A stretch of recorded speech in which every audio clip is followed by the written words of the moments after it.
Muy bien, jóvenes, buenas tardes. Bienvenidos a esta semana 13 de la unidad didáctica de proceso de frutas. Veo que todavía sus compañeros se están conectando. Antes de comenzar, por favor, les pido que me confirmen si se escucha mi voz adecuadamente. Sí, profesor. Ok, gracias. Bueno, gracias. Sí, veo también que están escribiendo en el chat, que están levantando la mano. Perfecto. Muchas gracias por su participación, jóvenes.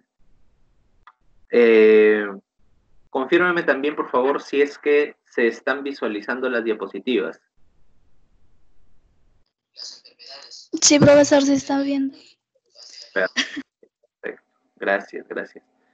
Muy bien. Bueno, Sí, profesor. en lo que se van conectando, gracias. En lo que se van conectando sus compañeros, vamos a conversar un poco sobre lo que estuvimos viendo, pues, en esta sesión anterior, previa al examen que habíamos tomado, pues, obviamente, ¿no? Y habíamos estado viendo justamente el proceso de elaboración de frutas en almíbar. Específicamente hablamos pues de que este flujograma era un poco diferente a lo que normalmente nosotros estamos acostumbrados, de tener una sola línea vertical, digamos, en donde los procesos se manejen de manera estándar con una sola recepción y termine en un solo almacenamiento. En el caso de la elaboración de frutas en almíbar, tenemos que recepcionar diferente y por ende acondicionar los productos de manera diferente para poder llegar al estandarizado, ¿no? Por un lado, trabajar el tema de la fruta y por otro lado, el almíbar, que era, digamos, nuestra solución osmótica, ¿sí? O nuestra solución saturada que íbamos a utilizar en este proceso. Y hablamos de esto, ¿no? Que básicamente en la elaboración de frutas en almíbar lo que nosotros buscamos es el equilibrio osmótico. ¿Qué significaba este equilibrio osmótico? Básicamente de que tengamos afuera una solución saturada, que en este caso va a ser nuestro almíbar, ¿sí? ¿Saturada con qué? Saturada con azúcar, ¿no? Y tenemos por otro lado nuestro durazno, nuestro cachete de durazno o la fruta que sea en realidad. Y pues este durazno tiene cierta cantidad de Brix, pero que es mucho menor al Brix que tiene el almíbar. Entonces, esta solución saturada lo que va a hacer es ingresar azúcar al fruto, ¿sí? Ingresar azúcar al fruto. Pero como el fruto pues está ingresando azúcar, empieza a incrementar su volumen y como ya no se puede expandir más, empieza a liberar agua, ¿no? Libera agua a la solución, de tal manera de que se forma un equilibrio osmótico, es decir, se tiende a estandarizar el Brix del durazno con el Brix del almíbar. Eso es básicamente lo que ocurre en el proceso de elaboración de frutas en almíbar. Si tenían alguna duda sobre esto, por favor revisen la sesión anterior en donde estamos hablando al respecto con más detalle, inclusive manejamos los 3 escenarios que habíamos comentado. Si tienen dudas al respecto, por favor revisen la grabación de la sesión anterior que ustedes la tienen disponible. Bien, el día de hoy, jóvenes, vamos a hablar del proceso de deshidratación de frutas, ¿sí? Y les voy a pedir que presten bastante atención a la explicación del día de hoy. ¿Por qué? Porque esta sesión, como ya hemos venido nosotros trabajando en función a una metodología, esta sesión va a ser más que nada explicativa, porque después cada uno de ustedes, o mejor dicho, cada uno de los grupos, van a desarrollar los temas que estemos tratando en la sesión del día de hoy. Por ende, es muy importante, por favor, que presten atención para que tomen nota, digamos, de las cosas importantes que yo voy diciendo y que no necesariamente están escritas en la diapositiva, ¿sí? Entonces, tengan un cuaderno de apuntes a la mano y cualquier duda o inquietud, por favor, me la hacen saber a través del chat o pueden tomar el micro simplemente y hacer su pregunta, ¿sí? Muy bien. Entonces vamos a hablar del proceso de deshidratación de frutas. Y para empezar a hablar de esto, primero tenemos que saber qué es una deshidratación, ¿sí? A ver, por favor, en el chat me responden lo siguiente. ¿Qué significa deshidratar?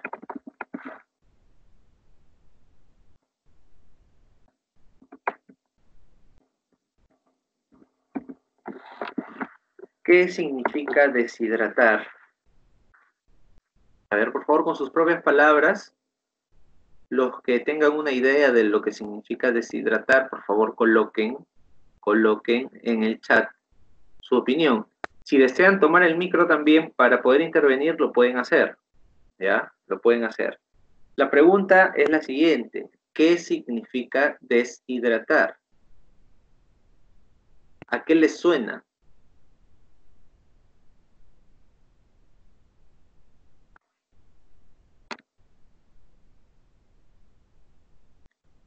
A ver, Elmer nos dice la cantidad de agua de una fruta. Perfecto. Nayeli nos dice deshidratar significa eliminar el agua de una fruta. Perfecto.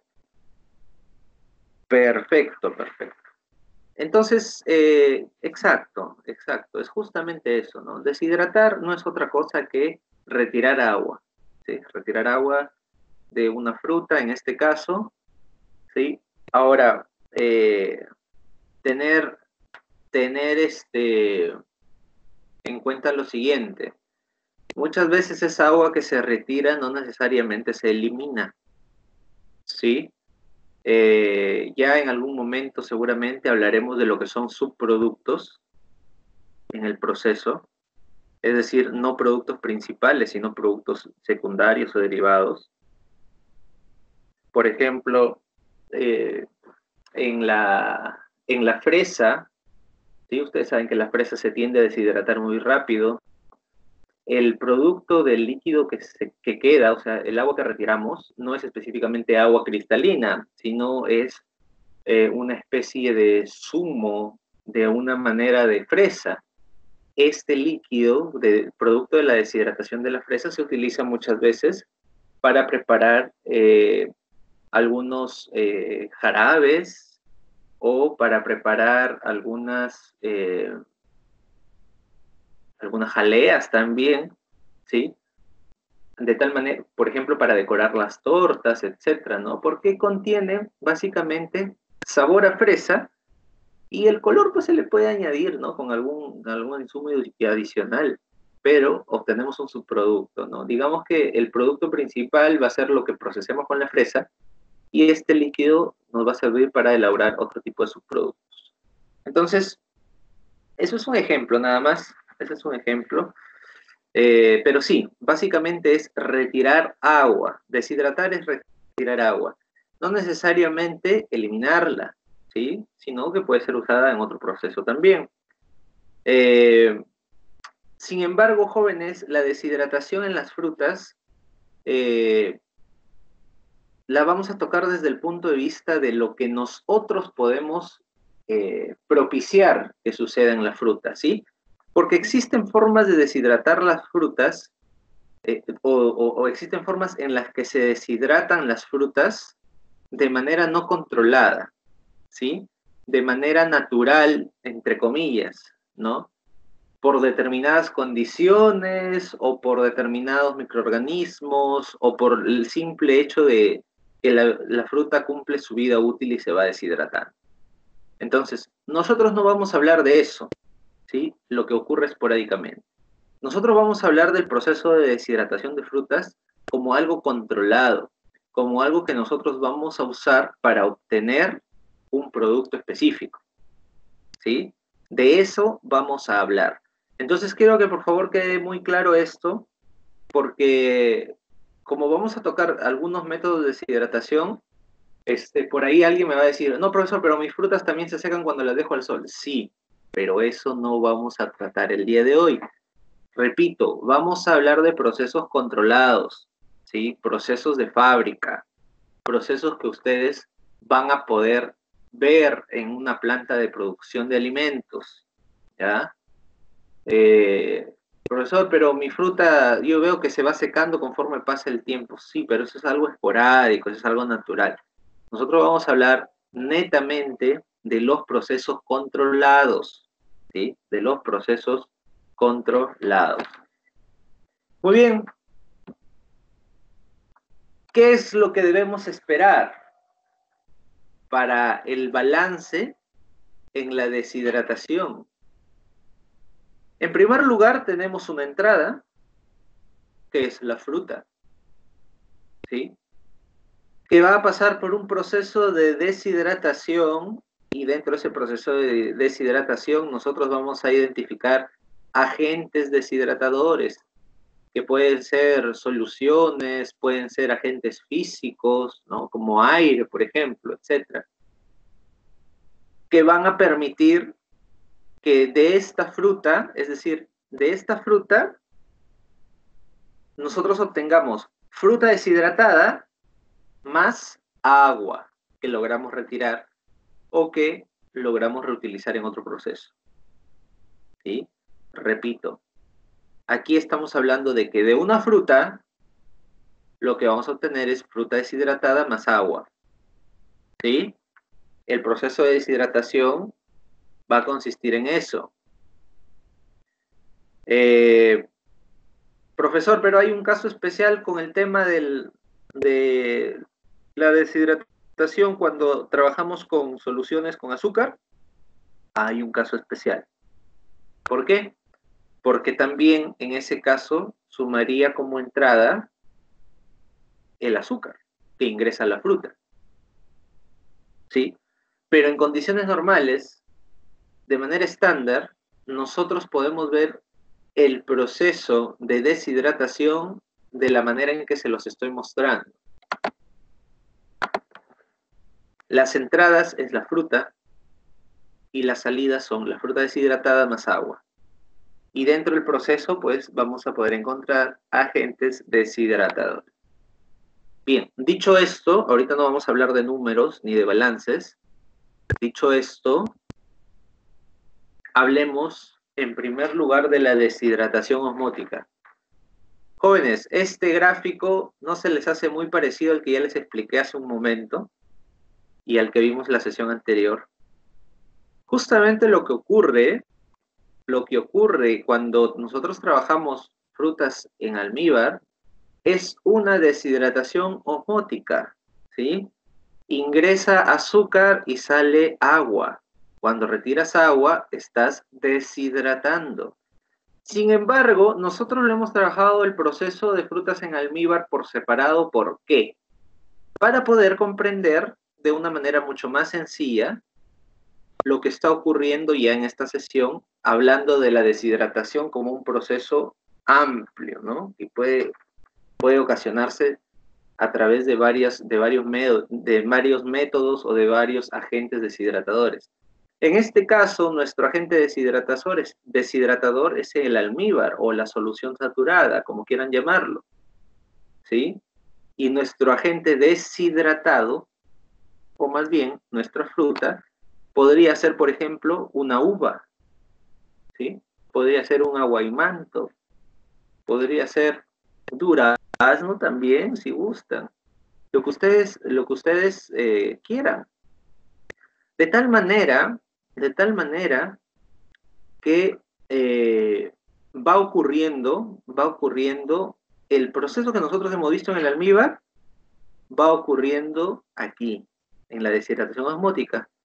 Entra el azúcar a la fruta y sale agua de la fruta.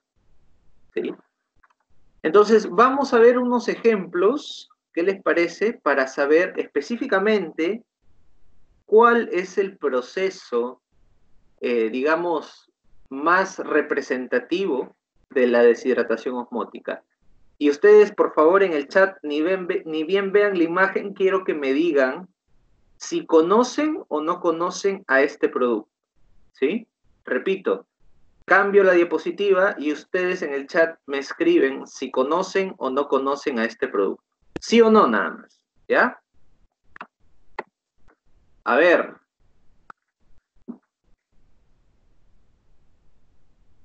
¿Lo conocen o no lo conocen? Claro, claro, es un producto muy conocido.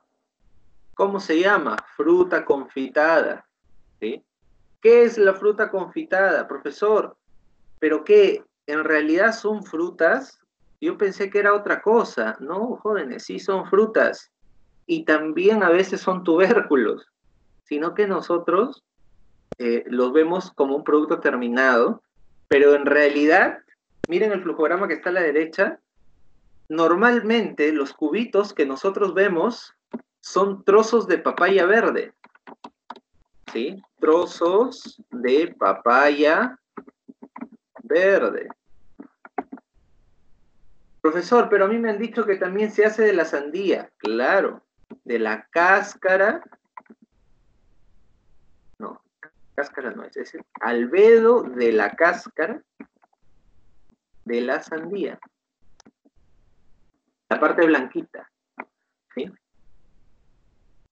Profesor, ¿qué? ¿En serio? ¿En serio nosotros podemos sacar fruta confitada de papayas verdes y de albedo de cáscara de sandía? Por supuesto, jóvenes, por supuesto, son frutas también. Ahora, profesor, ¿solamente se puede hacer de frutas? No, también puedes hacerlo ¿de qué? De nabo. Ya estamos hablando de una hortaliza.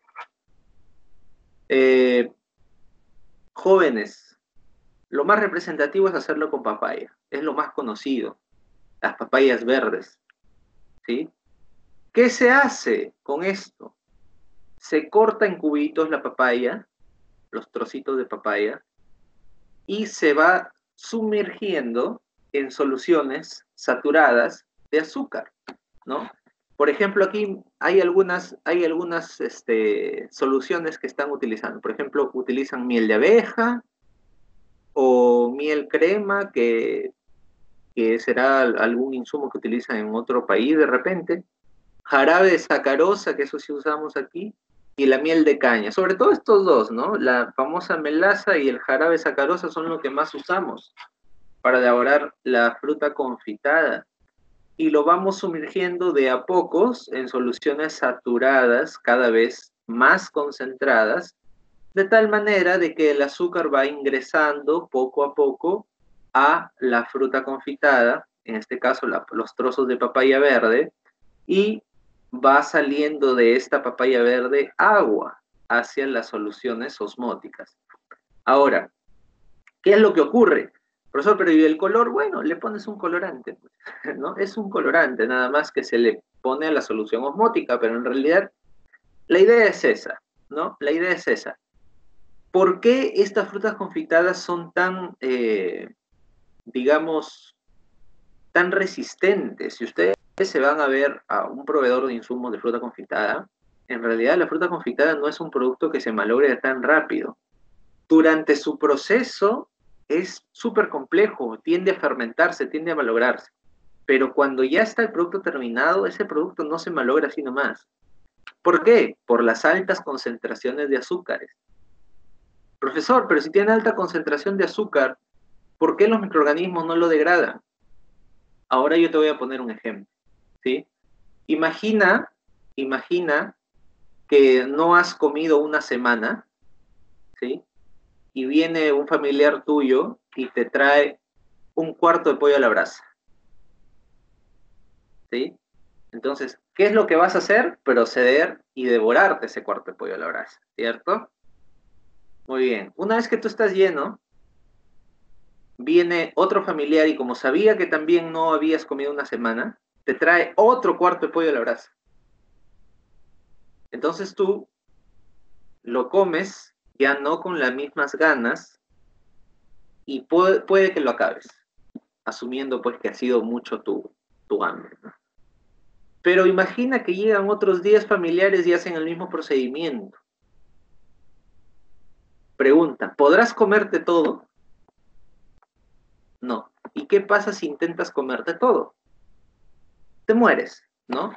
Te, te generas un problema gastrointestinal y probablemente estarías poniendo en riesgo tu vida. Lo mismo va a ocurrir aquí.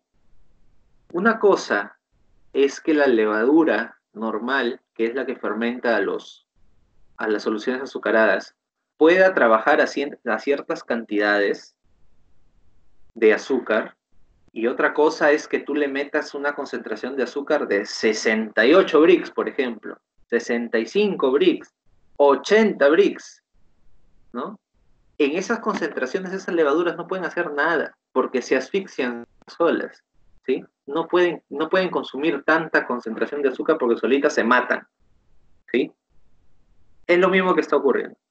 Entonces, el proceso de elaboración de fruta confitada es súper delicado, pero cuando ya logras obtener el producto terminado, ese producto es muy estable, súper estable. Bien.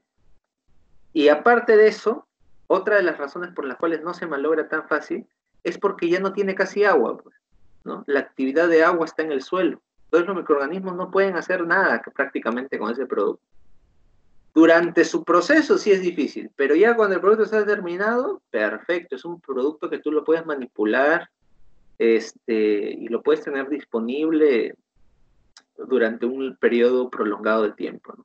Súper interesante, ¿sí? Aquí les dejo un flujograma estándar, pero de todas maneras, al grupo que le va a tocar desarrollar este tema, ya quiero que profundice más en ello, ¿no? Bien, ¿qué les pareció nuestro primer ejemplo de deshidratación? ¿Qué les pareció? A ver, cuéntenme, ¿conocían acerca de las frutas confitadas que se realizaban de papaya verde o de nabo o de cáscara de sandía? Cuéntenme.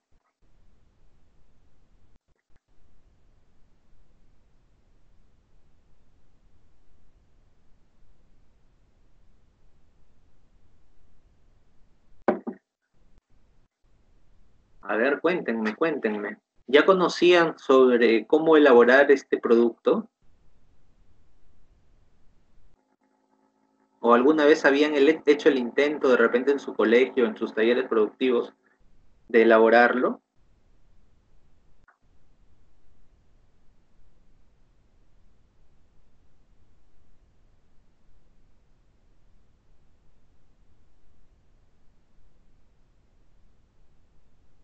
A ver, Sarita nos dice, sabía que se hacía de sandía, pero no de papaya, perdón, de sandía y papaya, pero no de nabo. Ah, excelente, perfecto. Bueno, sí, en realidad, la industria alimentaria es multifacética y multifuncional, ¿no? Podemos abastecernos de diferentes materias primas y poder sacar productos muy similares. Anayeli nos dice, sí sabía de qué fruta se elaboraba, pero no sabía cómo era su proceso. Perfecto. Rosemary nos dice, por mi parte sí conocía que se hacía de papaya, pero no de nabo y también de sandía. Excelente. Bri nos dice, solo sabía que se hacía de papaya, profesor. Perfecto. Bueno, hay otras materias primas de las que se puede trabajar, ¿no? De hecho, en la parte práctica, este es un proceso que nosotros hacemos en el curso de procesos de frutas, ¿ah? En condiciones normales, es decir, ¿no? Yo he elaborado ya fruta confitada con los chicos que ahora están en quinto ciclo, ¿no? Y la verdad que tuvimos resultados bastante interesantes. Helen nos dice, muy importante, pero aprendí cómo es la elaboración de esta fruta confitada. Sí sabía que se hacía de papaya, pero no de sandía. Joana nos dice, profesor, lo que no conocía era cómo se elaboraba en la parte de fruta confitada. Elmer nos dice, sí sabía que era de frutas elaborado, pero el proceso no. Perfecto. Lai nos dice, yo no sabía cómo se obtenían esas frutas confitadas. Excelente. Sí sabía, Ana nos dice, sí sabía, pero no sabía cómo, sí sabía, pero no sabía que lo hacían de nabo también. Sí, es en realidad una materia prima que se puede utilizar. Inclusive, y esto se los lanzo así, sería factible investigar otras materias primas de las cuales se puede obtener fruta confitada. Se me ocurre, por ejemplo, la beterraga, ¿no? La remolacha. ¿Por qué? Porque tiene toda la consistencia necesaria, ¿sí? Y tiene la coloración también. Entonces, habría que evaluar también el tema organoléptico, ¿no? El sabor, a ver cómo quedaría una fruta confitada de remolacha. Pero sería una muy buena fuente de investigación, puesto que sabemos que la beterraga o remolacha tiene muchas propiedades funcionales y antioxidantes, ¿no? Y sobre todo, ayuda a subir la hemoglobina también. A ver, Leti nos dice, no había conocido de que se realizaba en nada operación papaya. Perfecto, perfecto. Bueno, esa es una de las novedades ya que estamos aprendiendo en la elaboración de esta fruta confitada. Súper interesante. Vamos trabajando otro tipo de deshidratación, por favor. La deshidratación por aire caliente, ¿sí? La deshidratación por aire caliente, y básicamente todo se resume en lo que ustedes están viendo en la pantalla ahorita, ¿sí? Tenemos una fuente de calor, ¿sí? Esta fuente de calor, que puede ser un mechero prendido, que puede ser de repente algún quemador o algo, o inclusive una cocina así encerrada en 4 láminas de acero, ¿sí? Empieza a calentar, pues obviamente, ¿no? Inclusive puede ser una fuente eléctrica también, ¿no? Alguna resistencia o algo. Empieza a calentar y hay un ventilador que ese aire caliente que está produciéndose, lo está enviando hacia la izquierda, ¿no? Lo está enviando hacia la izquierda. Y hacia la izquierda, ¿qué hay? Una camarita en donde hay bandejitas, ¿no? Donde hay bandejitas, y esas bandejitas tienen la fruta. Y cada una de esas bandejitas abajito tiene huequitos para que pueda circular el aire, ¿no? Entonces, básicamente se impulsa el aire caliente a través de las bandejas y en la parte superior sale el aire caliente, ¿no? Húmedo también, porque ya retiró la humedad de las frutas que se están secando, ¿no? Ese es básicamente el mecanismo de deshidratación por aire caliente, ¿no? A veces nosotros nos complicamos mucho, sobre todo los que tenemos bastantes años de experiencia ya trabajando en plantas, y decimos, ¿no? Vamos a implementar un sistema de deshidratación por secado por aire convectivo a 5 metros por segundo, etcétera, etcétera. Ya, eso es chamullo nomás. Lo que estamos haciendo realmente es lo que ustedes están viendo acá. Tenemos una fuente de calor, impulsamos el aire caliente que se forma en la fuente de calor hacia nuestra cámara en donde está nuestra frutita, y la fruta va perdiendo humedad porque el aire está más caliente, ¿no? El aire está más caliente, empieza a retirarse la humedad, ¿sí? Es básicamente eso. Algunos ejemplos, jóvenes. A ver, hagamos el mismo ejercicio que estábamos realizando hace un momento. Quiero que por favor a través del chat me respondan si es que conocen alguno de los productos que van a aparecer a continuación. Me ponen sí o no, nada más, ¿ya? Sí o no. Ajá.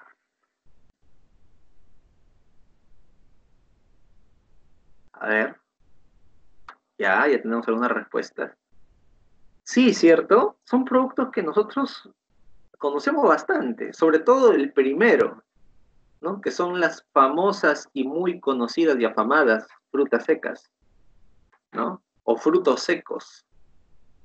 En realidad se trabajan bajo este sistema, ¿no? Es más, en el caso específico de las pasas, y esto sí quiero hacer un paréntesis, en el caso específico de las pasas, lo que normalmente se hace es, primero hacemos una deshidratación osmótica. ¿Para qué? Para que las uvas que normalmente se usan, que son las uvas superácidas, ganen azúcar y ya no estén tan ácidas, pues, ¿no? Estén más dulces. Entonces, usamos deshidratación osmótica para darles el dulzor a la pasa y luego lo ponemos a secar y obtenemos las pasas que nosotros conocemos comúnmente. En realidad son uvas deshidratadas, ¿no? La ventaja de esto, ¿cuál es? Que es más barato introducir azúcar en la uva que comprar una uva de por sí que ya venga dulce, ¿no? Porque eso implica una mayor calidad, ¿no? Implica una mayor calidad, y al tener una mayor calidad de la materia prima, el costo también es más elevado. Entonces usamos una variedad simple nada más, ¿sí? De repente una uva de mesa puede ser, ¿no? Una uva, la más pequeñita, ¿no? La oscurita, y la vamos sumergiendo en una solución osmótica, aplicamos deshidratación osmótica y luego secamos y obtenemos una uva, una pasa súper buena, y digamos de una calidad bastante aceptable. Ahora, ¿qué pasa con los frutos secos? Por más que sean frutos secos, tienen humedad. Entonces, cuando nosotros vamos a empacar, ¿sí?, tenemos que secar esos restos de humedad, sobre todo para reducir la actividad de agua que pudiera haber entre las superficies, ¿no? Entonces, se hace un secado y se empaca sin ningún problema. En la parte inferior izquierda, ustedes van a ver ahí plátano deshidratado, ¿no? Kiwi deshidratado, naranja deshidratada. Y básicamente, como les decía, las bandejitas son las que están a la mano derecha, ¿no? Son bandejas que permiten el paso del aire, ¿sí? Obviamente todo de acero inoxidable, pero que básicamente van a cumplir una función, digamos, de malla, pero que impida que la humedad caiga hacia abajo, sino que más bien sea arrastrada por el aire. Por ende, esta malla debe tener una determinada porosidad de acuerdo al tipo de fruta que nosotros vamos a secar, ¿sí? Si tenemos una fruta que tiene cualquier cantidad de agua, como la naranja, por ejemplo, ¿no? La naranja, nuestra porosidad tiene que ser muy, muy, muy pequeñita, ¿sí? O sea, el tamaño del poro tiene que ser muy pequeñito. Mientras que si tenemos otras frutas que de repente nuestro producto que vamos a secar no tiene tanto contenido de agua, como por ejemplo una nuez, ¿sí? La porosidad no tiene que ser tan pequeña, ¿sí? Puede ser un poco más grande. ¿Por qué les digo esto? Porque si ustedes tienen una fruta con alto contenido de agua y tienen el poro muy grande, el agua va a caer y va a humedecer a las bandejas que están abajo. En cambio, si el poro es chiquito, el aire seco y caliente pasa por esas ranuras y automáticamente va a ir llevándose consigo esa humedad y no va a tender a caer, ¿ya?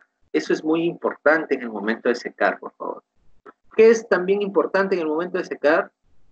La velocidad del aire, la temperatura, el tiempo de secado, que son parámetros que se tienen que evaluar definitivamente.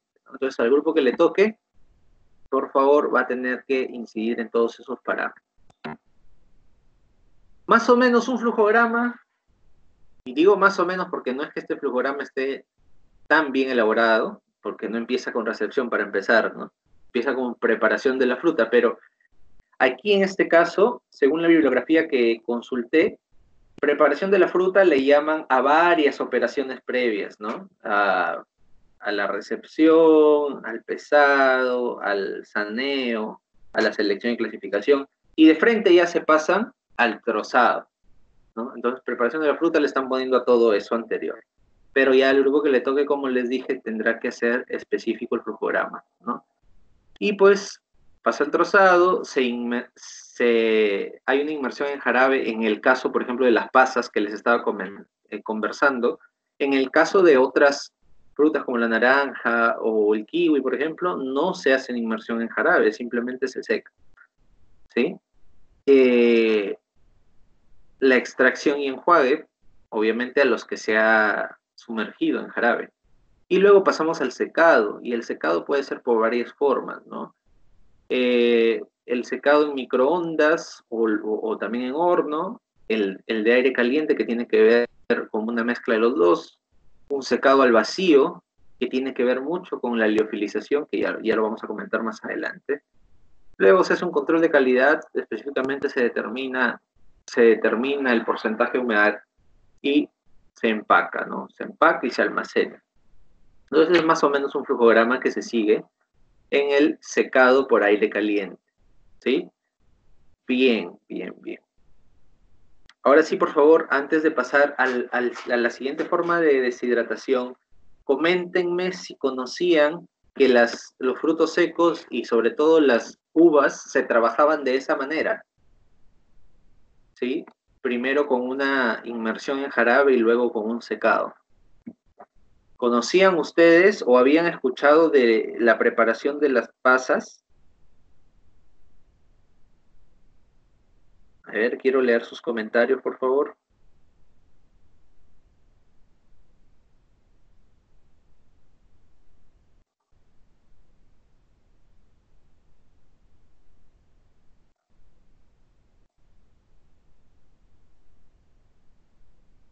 No, no habían escuchado. Ok, ok, ok. Muy bien. Sí, justamente ya veo que varios me están poniendo que no tenían idea sobre la preparación de las pasas. Bueno, se prepara de esa manera. Deshidratación osmótica más secado por aire caliente. ¿Sí? Eh, Sin embargo, es un producto tan conocido, ¿cierto? Tan conocido. ¿Y ustedes han visto cuánto está el kilo de pasas? Es un producto caro. Es un producto caro. Eh, y en realidad el nivel tecnológico que se necesita para emprender un negocio al respecto no es tan elevado como otros procesos, ¿no? De hecho, las operaciones que se realizan son operaciones bastante puntuales, ¿no? Son puntuales. Tranquilamente ustedes podrían emprender un negocio al respecto. Entonces, se lo dejo en el aire para los que quieran investigar más al respecto. Muy bien, la idea justamente es ir conociendo de este tipo de procesamientos. Eh, y vamos a hablar de otro tipo de deshidratación, jóvenes. ¿Sí? Es la deshidratación por congelación. ¿Habían escuchado de esto alguna vez? Por favor, a ver, así con toda sinceridad. No sé si lo habrán escuchado o de repente lo han visto en su casa, ¿no? Que cuando descongelan de repente una carne o una fruta o algo, ven que se hace como una laguna de agua alrededor, ¿no? ¿Han visto eso o no han visto eso? A ver, por favor. Ya, Sarita nos dice que sí lo ha visto. Perfecto, Romeri también. Por ahí algunos me dicen que no, la mayoría está diciendo que sí. Anna también, Elfer también, Elmer también. Bien, es algo que tal vez no todos nos hemos puesto a observar, ¿no? De que específicamente esté ocurriendo algo así, sino que como lo vemos tan cotidiano, de repente no nos hemos dado cuenta. A ver, esto es algo que tiene que ver ya con sus clases básicas de biología de preparación para ingresar al instituto. ¿Sí? Jóvenes, eh, pregunta, ¿cuál es la diferencia? Ya, esta es una pregunta de cultura general, ¿ah? Para ustedes. ¿Cuál es la diferencia entre una célula animal y una célula vegetal? A ver, ¿quién me responde? ¿Quién se quiere ganar unos puntos? ¿Cuál es la diferencia entre una célula animal y una célula vegetal?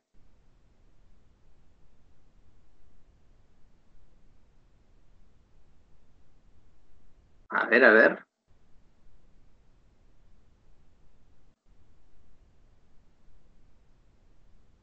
En realidad hay muchas diferencias, ¿ya? Pero hay una que sí específicamente es bien marcada. ¿Cuál es la diferencia entre una célula animal y una célula vegetal? Porque para entender por qué ocurre la deshidratación por congelación necesitamos saber eso. A ver, Sarita nos dice, ajá, ya, perfecto, Sarita, perfecto. La diferencia principal, jóvenes, es la pared celular. Entre otras cosas que nos ha mencionado David. La célula animal no tiene pared celular. ¿Sí? Célula animal no tiene pared celular. La célula vegetal tiene pared celular. ¿Sí? Pregunta para ustedes, jóvenes ilustres. ¿Las frutas tendrán células animales o vegetales?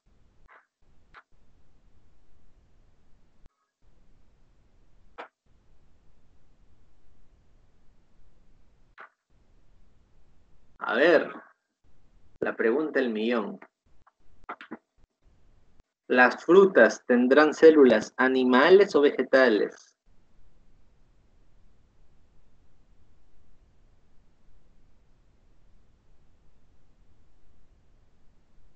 Exactamente, joven, exactamente, vegetales. ¿Por qué? Porque provienen de una planta, ¿cierto? Por ende, las frutas, sus células tienen pared celular. Sí o sí. ¿Bien? Ahora sí, ¿qué ocurre, señores? Vayamos al gráfico que ustedes están visualizando. No lean el enunciado, dice ahí efecto de la velocidad de congelamiento de la célula de alimento. Ya. Vamos a explicar qué significa lo que ustedes están viendo. Jóvenes, normalmente en una célula de una fruta, el agua se encuentra dispersa. ¿Sí? El agua se encuentra dispersa en toda la fruta, ¿cierto? En toda la fruta. Normalmente nosotros no es que, por ejemplo, cortamos un pedazo de manzana y decimos, la parte que está más cerca a la cáscara está más hidratada y la parte que está más cerca al centro está más seca. No es así, el agua está dispersa en toda la fruta, ¿sí? Estamos hablando de una fruta de una calidad estándar, ¿no?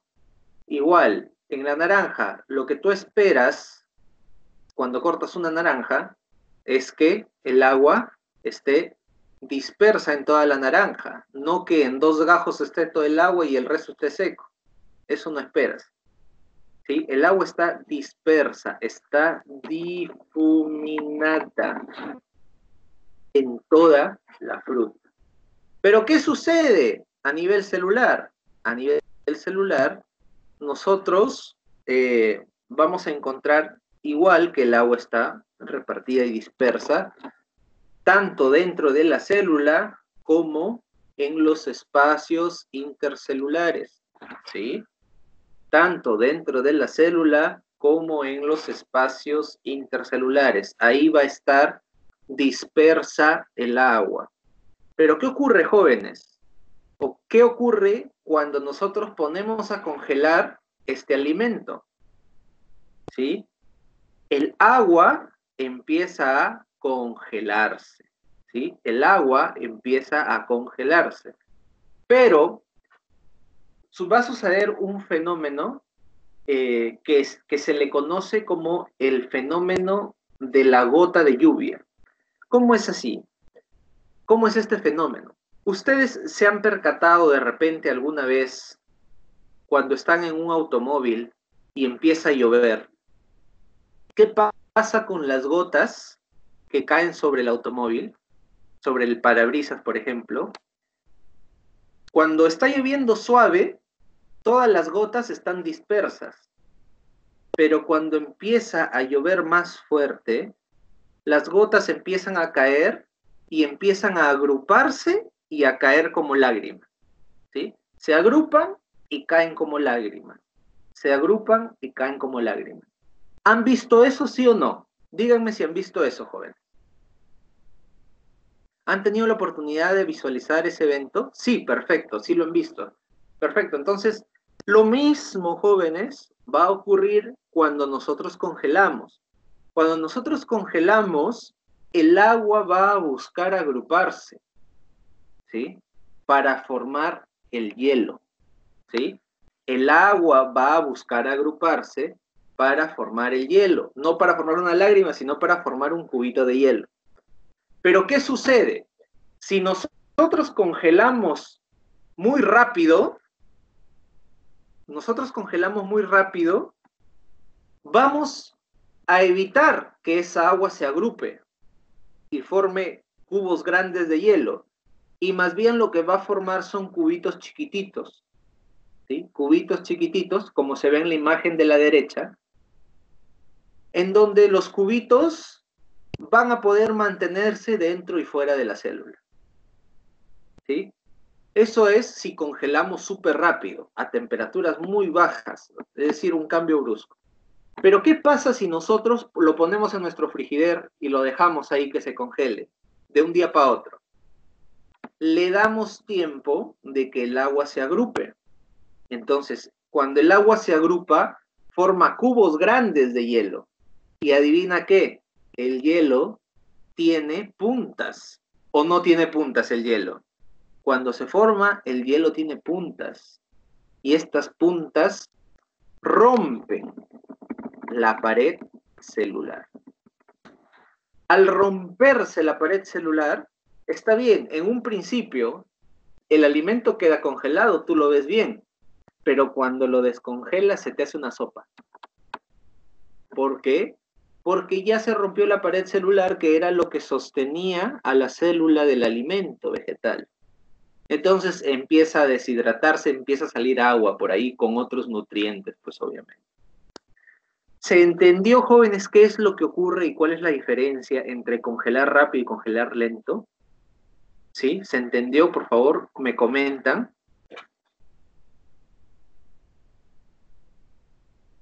Sí, profesor. Perfecto, jóvenes. Entonces, díganme ustedes, ¿tenían idea que esa era la razón por la cual se les hacía una sopa todo lo que congelaban? ¿Tenían ustedes idea de que tenía que ver con el agua que estaba dentro del alimento? Cuando ustedes congelan, por ejemplo, una fresa, ustedes congeladita la ven linda la fresa, pero descongélenla y van a tener mazamorra. Y esa es justamente la razón. Coméntenme. ¿Tenían idea de que lo que ocasionaba esta destrucción o este deterioro del alimento que cuando se congelaba era la ruptura de la pared celular? Díganme No, ustedes. profesor. Muy bien. Entonces, ya que todos me están poniendo que no sabían, ahora yo les digo lo siguiente. Recuerden, jóvenes, que los contenidos que ustedes han recibido, porque ustedes sí han sabido que la célula vegetal tiene pared celular, eso sí lo han sabido, ¿no? Y lo que yo les estoy hablando del proceso de congelación, también saben que se utiliza frío para poder congelar los alimentos. Entonces, lo que yo les estoy pidiendo ahora es que integren dos conceptos. El hecho de la pared celular y el hecho de que cuando nosotros congelamos se forma hielo. Y si juntamos esos dos conceptos, nosotros podríamos llegar a inferir qué es lo que va a ocurrir sin la necesidad de verlo. Eso es muy importante, jóvenes, que ustedes vayan empezando a pensar de esa manera, porque muchas veces ese tipo de pensamiento a ustedes les va a ahorrar mucho trabajo y sobre todo les va a permitir predecir lo que va a ocurrir, ¿sí? Porque en resumidas cuentas, nosotros podemos ver una cosa, pero el consumidor puede ver otra cosa de nuestro producto. Entonces debemos tener en cuenta eso. Por ejemplo, ¿no? Hablemos de repente,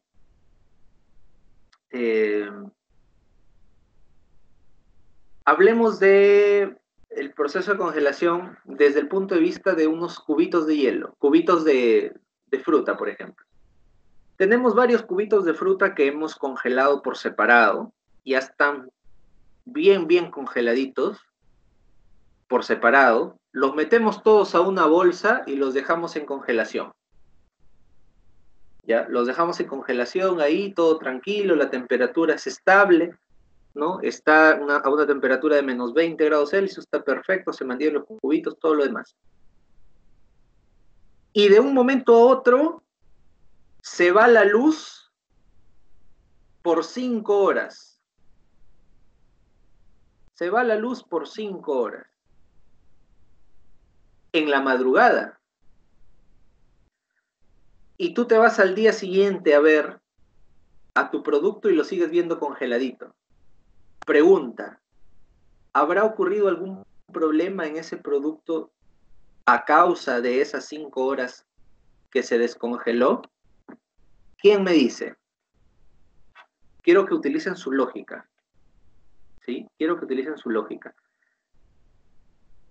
Tenemos cubitos congelados en un congelador que está a menos 20 grados y se va la luz por 5 horas.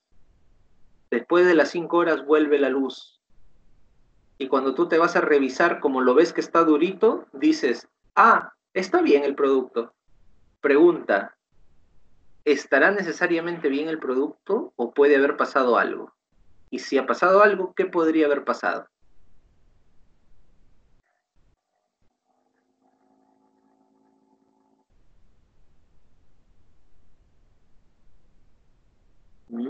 A ver.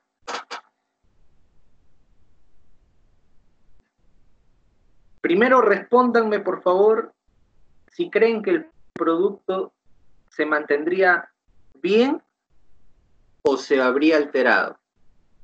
Eso quiero que me respondan en primer lugar, ¿ya? A ver, ¿cuántos dicen que el producto está ok y cuántos dicen que el producto ha sido alterado?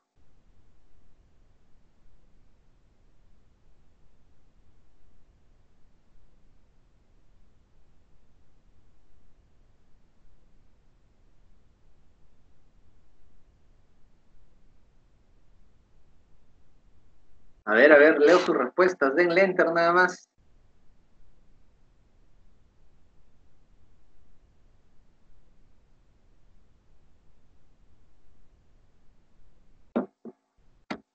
¿El producto quedó bien o quedó alterado?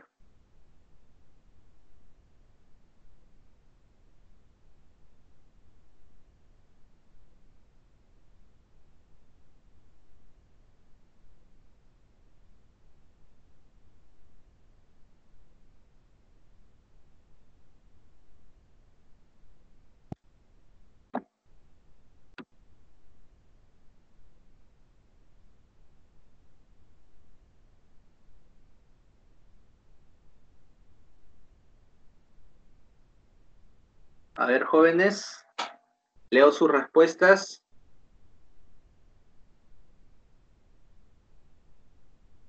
¿Cuántos dicen que el producto quedó bien? Levanten la mano. Levanten la mano los que piensan que el producto ha quedado bien. A ver, Elmer nos dice que según su lógica, el producto no estaría bien. ¿Ok? Ana nos dice, el producto está alterado. Kerly nos dice, el producto está alterado. Sarita nos dice, el producto está alterado, profesor. Rosemary igual, está alterado. Joana está alterado. Leti está alterado. A ver, Anayeli, Stephanie y Brigitte, todos opinan que el producto está alterado. Bien, y es correcto, ¿eh? Lo que todos han inferido es correcto, el producto ya se alteró.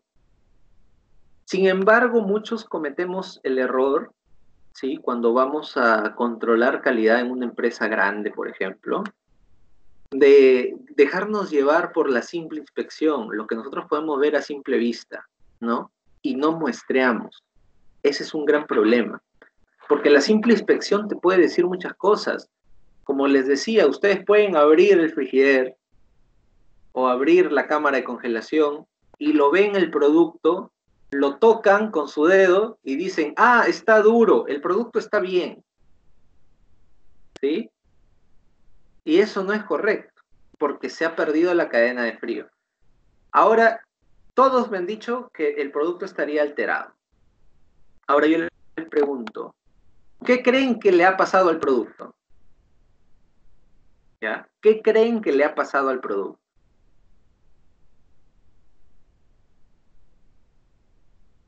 A ver. Por lo pronto tienen el 50% de la respuesta ya a su favor. Es decir, el producto ha sido alterado. El producto se ha alterado, ¿no? A causa de estas 5 horas de apagón, digámoslo así. Ahora yo les pregunto, ¿cuál creen que ha sido esa alteración?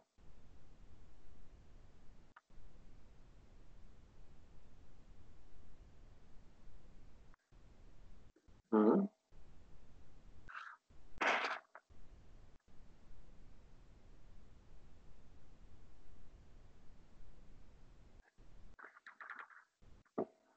Piensen, piensen. ¿Cuál creen que ha sido esa alteración?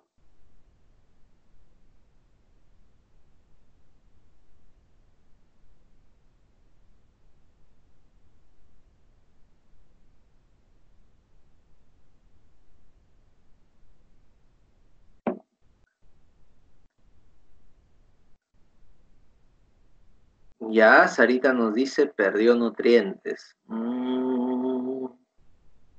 No necesariamente.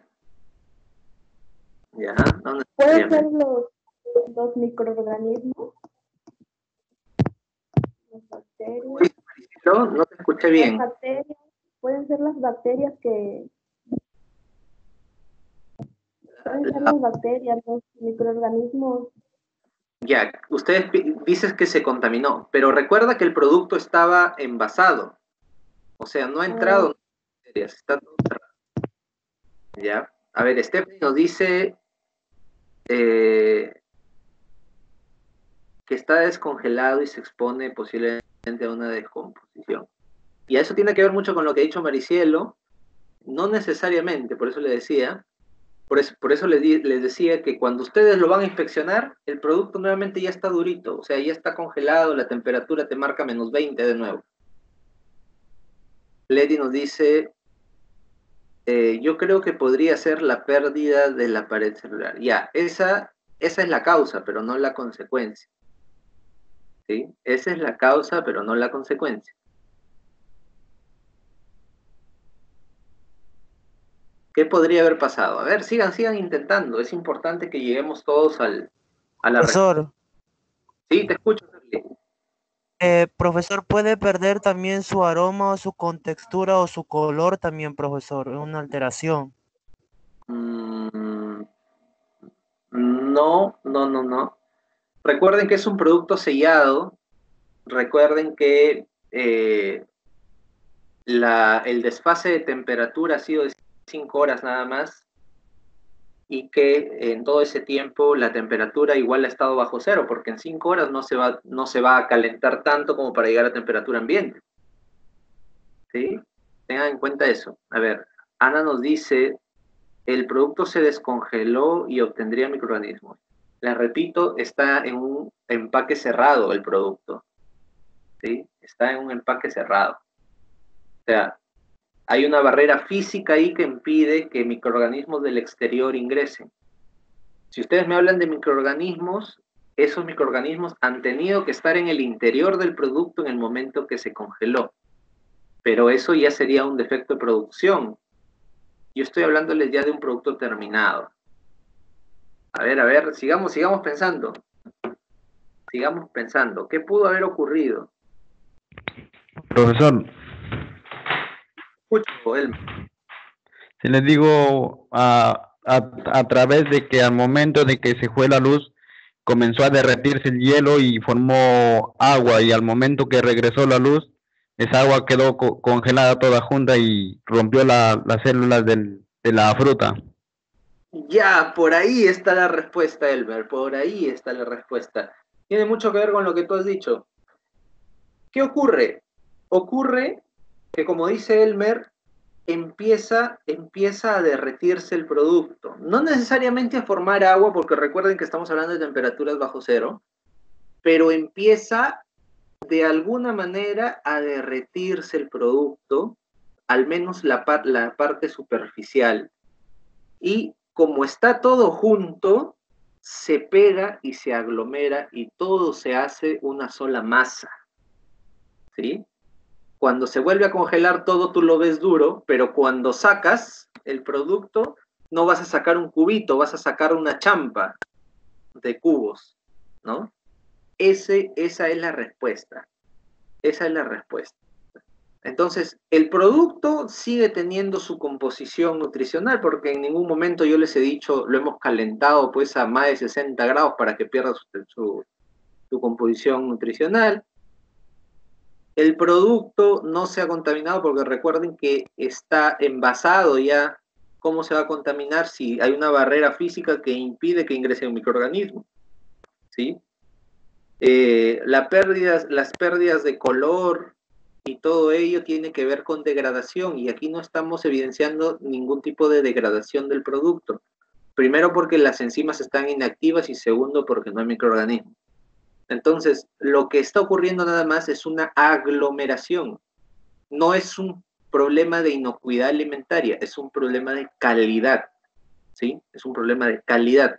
Porque si yo te voy a comprar cubitos y me vas a vender aglomerados, mejor ahórrate ese costo y véndeme pulpa en lugar de venderme aglomerados. Véndeme pulpa congelada mejor, ¿sí? Entonces, por ese lado es que les digo que debemos ir poco a poco, eso no se logra de un día para otro, poco a poco a tratar de llegar a inferir lo que está ocurriendo en el producto probablemente, inclusive antes de hacer los análisis. Ya nosotros debemos tener en nuestra mente, así como un doctor diagnostica antes de hacer análisis, a veces, solamente con los síntomas, nosotros debemos hacer lo mismo, pero con el alimento. Con lo que vemos, con el contexto que nosotros estamos haciendo, antes del muestreo, ya debemos tener 2, 3 o hasta 4 opciones de lo que podría estar ocurriendo.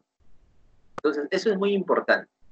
¿Ya? Eso es muy importante y me he tomado el tiempo de explicarlo porque considero que dentro del tema de congelación, que es súper amplio y que antes se dictaba pues en el instituto, en el curso de termodinámica, y lamentablemente pues a mí me hubiera gustado llevar por lo menos el curso de máquinas con ustedes, también para poder hablar un poco sobre procesos termodinámicos, para que ustedes entiendan cómo es que se dan las curvas de congelación, ¿no? Cómo es que se mueve el calor, cómo es que se transfiere el calor, cómo es que los procesos se van caracterizando de manera diferente de acuerdo a cómo nosotros movemos estos parámetros. Pero por lo pronto lo que me interesa que ustedes tengan claro es que la deshidratación por congelación va a tener estos criterios de velocidad que van a impactar mucho en la calidad del producto terminado que nosotros estemos entregando a nuestro cliente, ¿sí? Aquí tenemos un ejemplo, miren, congelación lenta a la izquierda de frambuesas, congelación rápida a la derecha de frambuesas también. Pregunta, ¿es lo mismo o hay diferencia? ¿Quién me dice? ¿Quién me dice? ¿Es lo mismo o hay diferencia? Hay una gran diferencia, ¿cierto? Bastante diferencia. Exacto. Sin embargo, es la misma materia prima. Es la misma materia prima. ¿Sí? Pregunta, ¿el de la izquierda o el de la derecha se ha hecho con congelación rápida? ¿Cuál de los dos? ¿Cuál de los dos se ha hecho con congelación rápida? Exacto. El de la derecha, jóvenes. Muy bien. Muy bien, el de la derecha es el que se ha hecho con congelación rápida. Es obvio por lo que acabamos de ver, ¿cierto? Sí, muy bien, perfecto. A mí lo que me interesa es que justamente ustedes observen que hay una diferencia abismal, jóvenes, en los productos, ¿sí? Muy bien. Dejemos un poquito. Bueno, aquí tenemos la congelación rápida a través del IQF. ¿Qué es IQF? Ahorita les escribo aquí en el chat. Es Individual Quick Frozen o congelado rápido individual, ¿sí? Este es un flujograma para chunks de mango, ¿sí? Chunks de mango, para los que no sabían, yo he trabajado durante un tiempo, pues, en una agroexportadora, bueno, la que era en su momento la agroexportadora más grande de mango congelado a nivel Perú, que es Agrícola y Ganadera Chavín de Huántar, en Casma. Nosotros exportábamos chunks de mango congelado en tamaños de 15 por 15 milímetros y 20 por 20 milímetros. Y teníamos, pues, muchos clientes fuertes, ¿no? Como Dolé, Crops y por ahí otros clientes, sobre todo japoneses, que eran los que estaban más interesados en pagar por calidad, ¿no? Bien, el Individual Quick Frozen básicamente lo que hace es tener una faja metálica que tiende a vibrar, por la cual circulan los cubitos de mango, en este caso, de manera separada, ¿sí? De manera separada, y conforme van pasando por el túnel IQF, estos se van congelando hasta temperaturas que están por debajo de los menos 25 grados Celsius, a veces hasta menos 40 grados Celsius, para que sea mucho más rápida la congelación. De tal manera de que se congela cubito por cubito, evitando aglomeraciones y de una manera mucho más rápida. Entonces la calidad del producto final va a depender netamente ya de la mantención de la cadena de frío. Y aquí pues les dejo un flujograma desde la recepción del mango verde hasta ya el empacado, ¿no? O el almacenamiento. Tener en cuenta que hay procesos dentro de este flujograma, hay operaciones de post-cosecha, ¿sí? Como por ejemplo la maduración, el glaseado, la selección, etcétera, ¿no? Entonces, sobre todo el tema de la maduración es una actividad de post-cosecha. Normalmente no se suele ver eso dentro de una planta de procesamiento como tal, ¿no? Pero como es tan crítico el estado de madurez del producto, entonces lo que normalmente se hace en las plantas de producción a nivel IQF es recepcionar la materia prima verde e inducir su maduración, para poder controlar el estado de madurez exacto con el cual va a ir el producto a proceso, ¿sí? Entonces, bien, empezamos la recepción con el mango verde, pesamos, hacemos el glaseado, que es la maduración por 12 horas, seleccionamos para ver cuál es la materia prima que está, pues, en óptimas condiciones, lavado y desinfección, ¿sí? Luego corte y cuchareo, o el cacheteo que se le llama normalmente. Retiramos cáscaras y pepas básicamente ahí. Cubeteamos, es decir, formamos los cubitos, utilizamos, bueno, desinfectamos los cubitos. Para ello utilizamos un insumo que se llama Tsunami, o también llamado ácido peracético,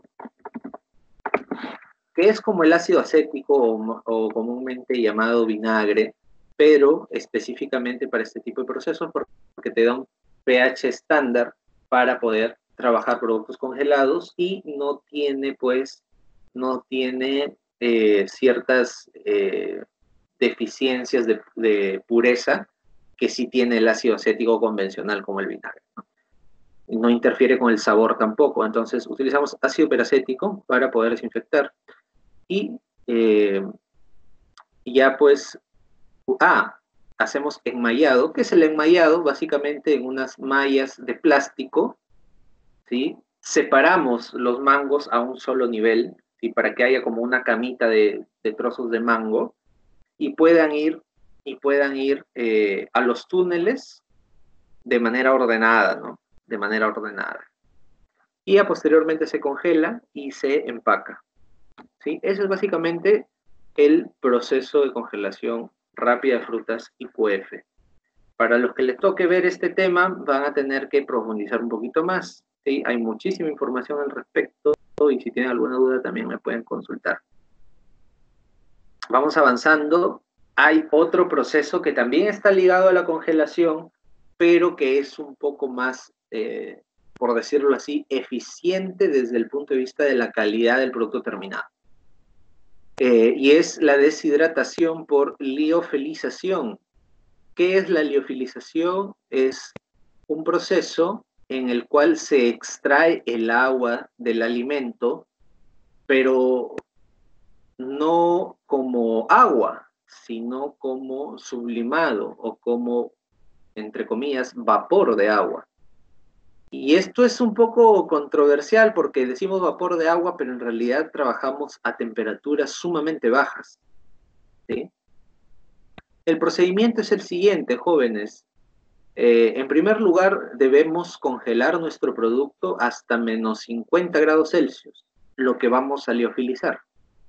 Entonces, a menos 50 grados Celsius se forman unos cristales de hielo, pues pequeñísimos, ¿no? Porque ha sido, pues, obviamente una congelación brusca y rápida, ¿no? Entonces, estos cristales de hielo pequeñísimos que se han formado, luego pasamos a la operación del secado, en donde empezamos a controlar la presión del ambiente. ¿Para qué?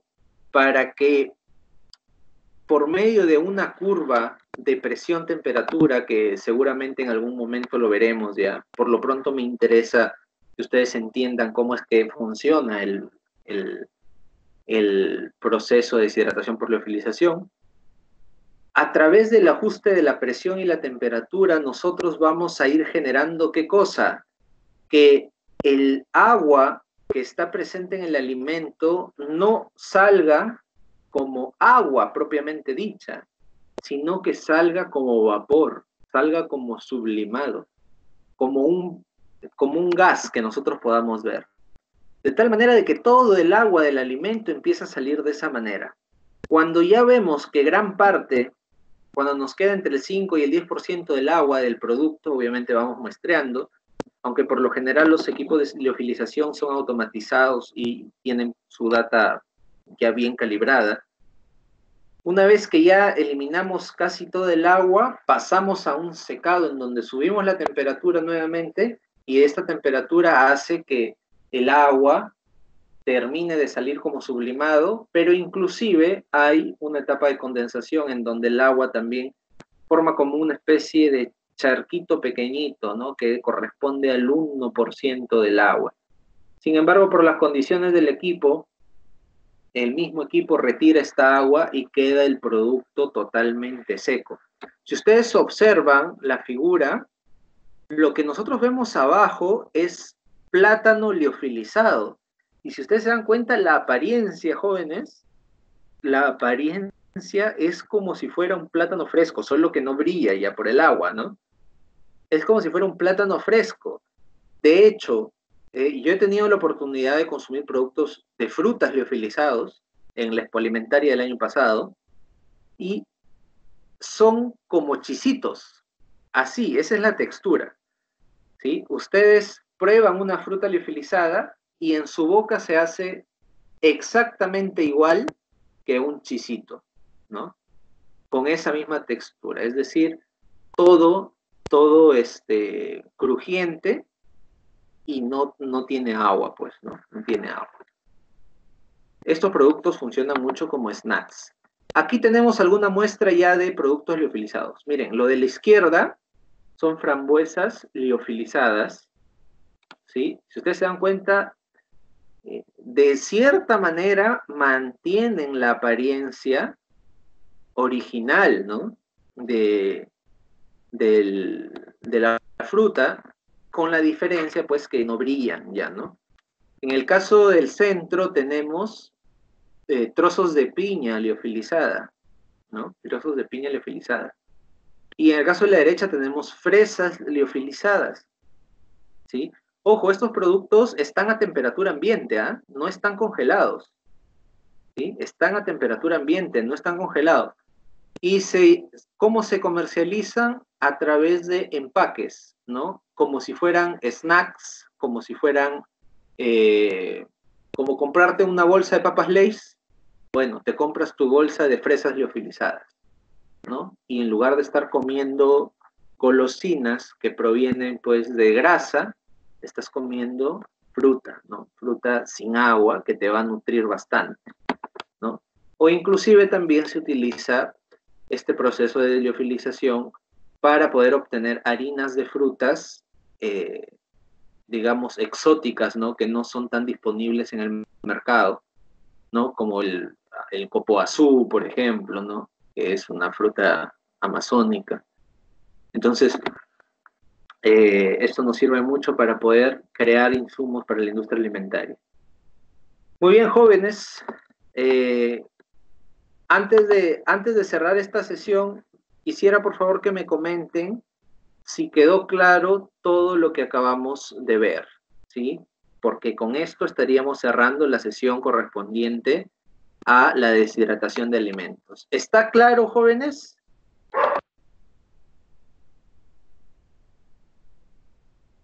Sí, profesor, quedó claro.